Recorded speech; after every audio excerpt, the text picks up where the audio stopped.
কাতারের রাজধানী দোহায় ইসরায়েলের হামলায় বিশ্বজুড়ে নিন্দার ঝড় উঠেছে। হামাস জানিয়েছে এই হামলায় তাদের 5 সদস্য নিহত হয়েছেন। এদের মধ্যে জ্যেষ্ঠ নেতা খালিল আল হায়ের ছেলেও ছিলেন।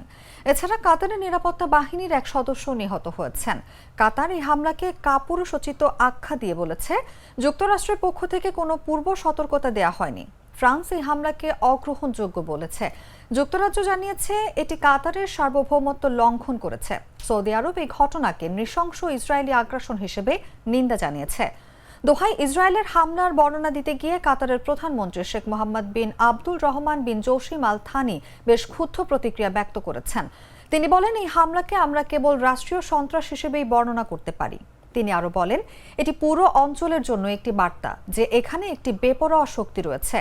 প্রধানমন্ত্রী জানান, হামলার 10 মিনিট পর যুক্তরাষ্ট্র কাতারের সঙ্গে যোগাযোগ করে। তিনি আরো বলেন, ইসরায়েল এমন অস্ত্র ব্যবহার করেছে যা রাডারে ধরা পড়েনি। ইসরায়েলি কর্মকর্তারা স্বীকার করেছেন যে হামলায় 10টিরও বেশি যুদ্ধ বিমান ব্যবহার করা হয়েছে।